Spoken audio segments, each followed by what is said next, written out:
Hi welcome to Shri Mallika's kitchen. ఈ ఛానల్ని ఆదరిస్తున్న ప్రతి ఒక్కరికి మా హృదయపూర్వక నమస్కారములు. ఇవాళ చేపలతోని కూర చేశాను, చాలా బాగుంటుంది. ఈ టైప్లో చేసుకున్న ప్రతి ఒక్కరికి కూడా సూపర్ రుచి వస్తుంది. ప్రతి దాంట్లో కూడా ఇది మంచి టేస్టీగా ఉంటుంది. ప్రతి ఒక్కరు కూడా ట్రై చేయండి. ఇది ఎలా అంటే పల్లెటూరు వాళ్ళు చేసే పద్ధతిలో ఈ కూర చేయబడింది. చాలా పర్ఫెక్ట్గా సూపర్ రుచిగా ఉంటుంది. వాళ్ళు చేసినప్పుడు ఆ ఇంటికి ఆమడ దూరం నుంచి ఆ స్మెల్ వస్తూనే ఉంటుంది. వాళ్ళు వారంలో ఒక్కసారి చేసినా కూడా అంత సూపర్గా చేసుకుంటారు అన్నట్టు. సేమ్ అదే పద్ధతిలో వాళ్ళు చేసిన విధంగానే ఇప్పుడు నేను చేశాను. ముందు రోల్ సిద్ధం చేసుకునేసి అందులో 2 స్పూన్లు ధనియాలు, 1 ఇంచు చెక్క, లవంగా, యాలకులు ఇవి వేసాక వీటిని మనం ఏం చేద్దామంటే బాగా పొడి కొట్టుకోవాలి. ఇవి పచ్చి కాబట్టి మెత్తగా పొడి కాదు, కచ్చా పచ్చగా అవుతుంది. తర్వాత దీంట్లో ఎండుమిరపకాయలు ఒక 6-7 ఎండుమిరపకాయలు వేసుకునేసి వీటిని కూడా మనం బాగా పొడి కొట్టి పెట్టుకోవాలి. చూడండి, ఈ టైప్లో పొడి వస్తే సరిపోతుంది. ఏంటంటే ఇది పచ్చి కాబట్టి మెత్తగా కాదు. కానీ ఏంటంటే పల్లెటూరులో వాళ్ళు ఎక్కువ శాతం పౌడర్లు అవి ఇవి మసాలాలు కొనరు. వాళ్ళు ఎక్కువ శాతం రోల్నే యూజ్ చేసి ఈ టైప్లో చేసుకుంటున్నట్టు. అవి తోడి పక్కన పెట్టినాక ఇప్పుడు మళ్ళీ జీలకర్ర వేసి దాన్ని మెత్తగా దంచి దాంట్లో వెల్లుల్లి రెమ్మల్ని పొట్టు తీసి మీద ఉన్న పొక్కు తీసి వేసుకోవాలి. ఒక పెద్ద గడ్డ తీసుకునేసి పొక్కు తీసి వేసాను.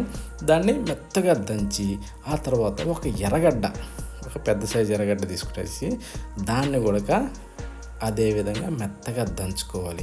ఇది కొంచెం ఎర్రగడ్డ దంచేటప్పుడు కొంచెం లైట్గా జారుతూ ఉంటుంది, కానీ ఏం కాదు. ఫస్ట్ మెల్లిమెల్లిగా అలా దంచుకునేసి ఆ తర్వాత మామూలుగా దంచేసి ఈ టైప్లో కచ్చా పచ్చగా దంచుకోవాలి. చూడండి, ఈ టైప్ వస్తే సరిపోతుంది, కానీ చాలా మంచి రుచి వస్తుంది. ఈ టైప్లో మసాలాలు వేసిన ఏ కూరైనా సరే అంత పర్ఫెక్ట్గా ఉంటుంది. అందుకే వాళ్ళు అంత టేస్టీగా తింటూ ఉంటారు. మళ్ళీ ఇప్పుడు దాన్ని పక్కన పెట్టేసి కొంచెం బాల్ సైజ్ చింతపండు తీసుకునేసి ఒక గిన్నెలో ఈ విధంగా విడదీసి వేసుకునేసి నీళ్లు పోసి ఒక 10-15 నిమిషాలు అయితే దీన్ని బాగా నాననివ్వాలి. పక్కన పెట్టేసి ఇప్పుడు స్టవ్ ఆన్ చేసి ఒక పాత్ర పెట్టుకుందాం. పాత్ర పెట్టాక దాంట్లో ఒక 2 గంటల మందం నూనె పోసుకుందాం. కొంచెం ఎక్కువ తక్కువ ఇబ్బంది ఏం లేదు చేపల కూర. అది కాస్త వేడెక్కనిచ్చి 1 స్పూన్ మెంతులు, ఒక 2-3 పచ్చిమిరపకాయలు, కొద్దిగా కరివేపాకు వేసి కాస్త చిటపటలాడనివ్వాలి. చిటపటలాడినాక ఒక పెద్ద సైజు ఎర్రగడ్డ తీసుకునేసి సన్నగా పొడవుగా కట్ చేసి అందులో వేసి దీన్ని కూడా ఏంటంటే మనం కొంచెం మీడియంగా వేగనివ్వాలి. అంటే మరీ కలర్ వచ్చే విధంగా కాకుండా కొంచెం మీడియంగా వేగనివ్వాలి. ఈ టైపు వస్తే సరిపోతుంది. ఈ టైపులో వేగిన తర్వాత ఇందాక మనం రోట్లో దంచి పెట్టుకున్న ఈ ఆనియన్ పేస్టు దీన్ని కూడా అందులో వేసుకునేసి, అంటే ఎర్రగడ్డ, తెల్లగడ్డలు ఇవన్నీ వేసి దంచాం కదా, ఆ పేస్ట్ని కూడా దాంట్లో వేసి ఇప్పుడు మనం ఇవన్నీ పచ్చి వాసన పోయేదాకా బాగా వేగనివ్వాలి. వేగిన తర్వాత ఈ టైప్లో కొంచెం ఏంటంటే లైట్గా అడుగు పడుతుంటుంది కలబెట్టుకుంటూ. ఇప్పుడు మీదకించి టమోటాలను వేసి కొద్దిగా పసుపు వేసుకుందాం. తర్వాత 1 స్పూన్ సాల్ట్ వేసి ఇప్పుడు కాస్త అలా కలబెట్టేసి ఈ టమోటాలు ఏంటంటే ఒక 2-3 తీసుకున్నా. మీరు కూడా ఎక్కువ తక్కువ కావాలంటే తీసుకోవచ్చు. మూత పెట్టి ఒక 2-3 నిమిషాలు కాస్త దమ్మనగనివ్వాలి. అప్పుడు టమోటాలు మెత్తబడిపోతే అడుగు అంటకుండా కాస్త అలా అనుకునేసి కాసేపు అలా ఉడకనివ్వాలి. ఉడికిన తర్వాత ఇప్పుడు మీదకించి ఇందాక దంచి పెట్టుకున్న మసాలా పొడి వేసి ఇప్పుడు మీదకించి 1 స్పూను కారాన్ని వేద్దాం. కారం వేసాక కాస్త అలా కలబెట్టుకోవాలి. కలబెట్టడానికి కాస్త గట్టిగా అనిపిస్తుంది కాబట్టి కొద్దిగా నీళ్ళు పోసుకుందాం. అంటే సగం టీ గ్లాస్, మన టీ తాగే గ్లాస్ సగం గ్లాస్ పోస్తే సరిపోతుంది. దీన్ని కాస్త కలుపుతూ వేగనివ్వాలి. వేగేలోపు చేపలని చూసుకుందాం. ఓకేనా? ఈ ఏం చేపలు తెలుసా కదా అందరికీ? ఇవి ప్రతి ఒక్కరికి తెలిసిన విషయమే. ఇవి కొర్రమీన చేపలు. ఈ కొర్రమీన చేపలని నీట్గా రెడీ చేసి పెట్టుకున్నా.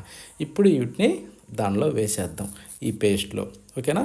ఈ చేపలన్నీ ఈ టైప్లో మనం నీట్గా బాగా కడుక్కోవాలి. కడుక్కుంటే ఏంటంటే చేప నీసు వాసన అనేది రాదు. ఇదే ఫస్ట్ పాయింట్.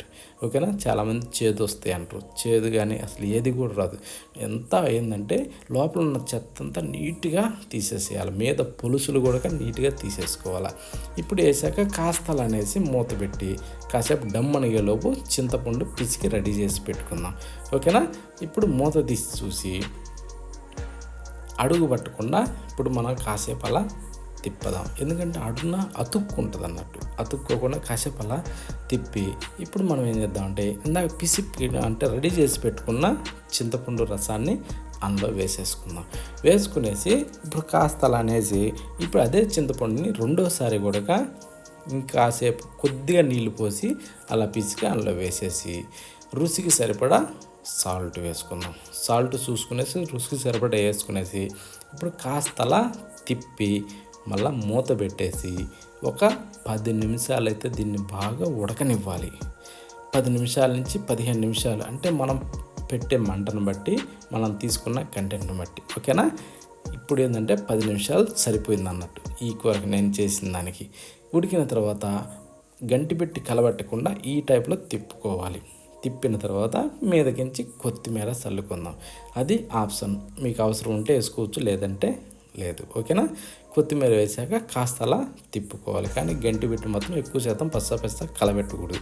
గంటి పెట్టాము అంటే మృదువుగా అలా తీసుకోవాలి. అంటే ముక్క చెదరకుండా.